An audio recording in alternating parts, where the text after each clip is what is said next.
This is a ZZ plant, short for Zamioculcas zamiifolia. This plant is quite common worldwide. This plant is native to Eastern Africa and is also commonly known as Zuzu plant, Zanzibar gem, and so on.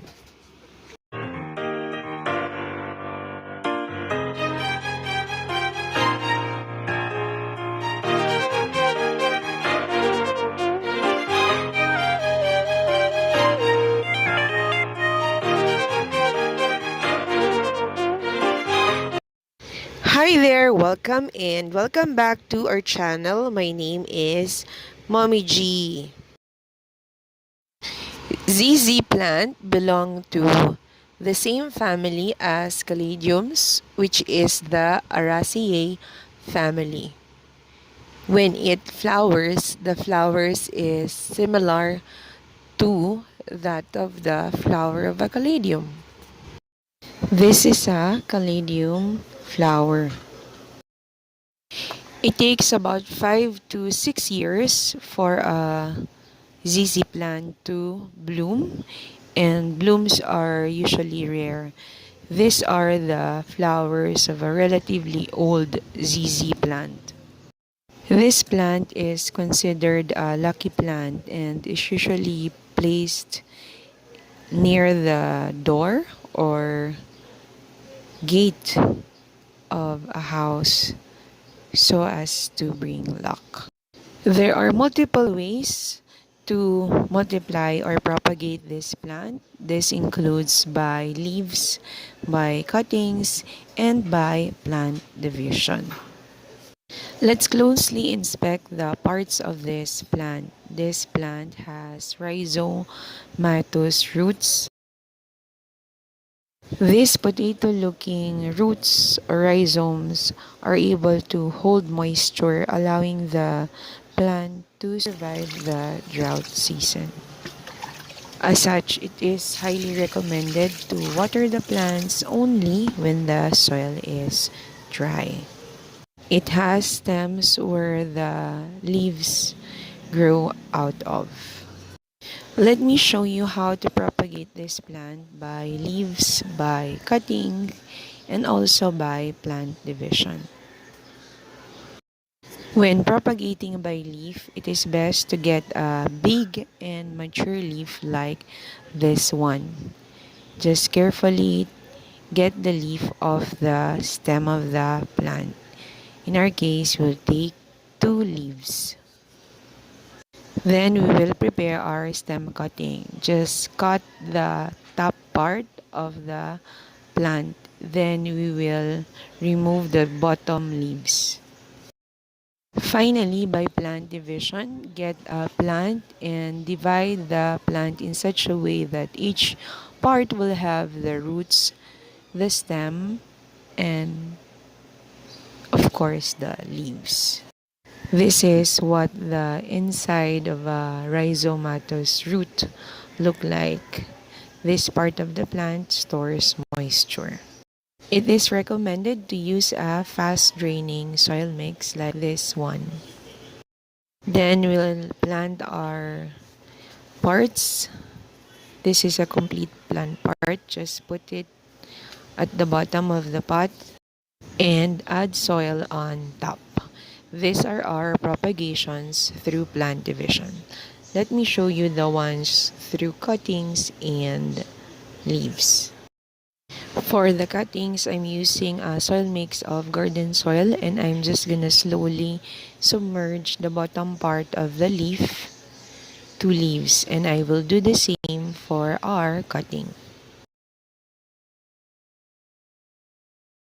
Then we just have to wait for quite some time for these plants to grow roots and new plants. A common issue in the care of this plant is the yellowing of the leaves because of root rot.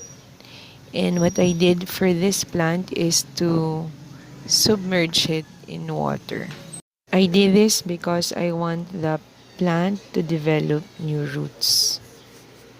After some time, this is what happened. The entire leaf and stem have brown, and we have growth or sign of growth at the bottom part of the plant. After a few more months, this is what it looks like. A structure from which the new leaves comes out have grown. Once this structure grows, new leaves will unfold like this one. It's quite a sight. And after some time, it will look like this one.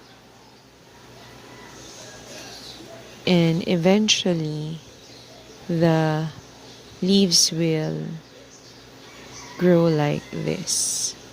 There are different varieties of ZZ plants right now. The ones I have include the variegated ZZ plant, which has the green and yellow variegations. There's also the raven ZZ plant, which looks black but is actually very, very dark green. And there is also a dwarf ZZ plant wherein the leaves are very close to each other, like this one. This one can already be bought from the marketplace. I've seen one being sold at $5. This is the usual ZZ plant, which is the green version, and still is quite stunning. The leaves of the CC plant holds 95% moisture, so it can really survive a long time, months of no water. Caring for this plant is very easy. Just make sure that you use a well draining or fast draining soil mix. So let's say 100% pumice, and water only when the soil is dry to avoid the common issues of yellowing of leaves or rotting of roots, and exposed it to different level of sunlight.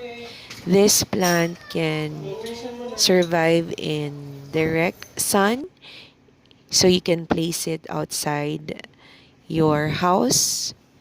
It can also survive medium sunlight, so you can place it in areas with indirect sunlight or inside your house. Just make sure that it still gets some sun. If you are a first time plant mom, plant aunt, or plant owner, this is a very good plant to start with, and you can plant it or place it indoors. That's it. We hope that you enjoyed this video and you learned something. For more tips on plants, especially house plants, you can check out our channel and subscribe as well. Thanks for watching, and we hope to see you in our next video. Bye for now.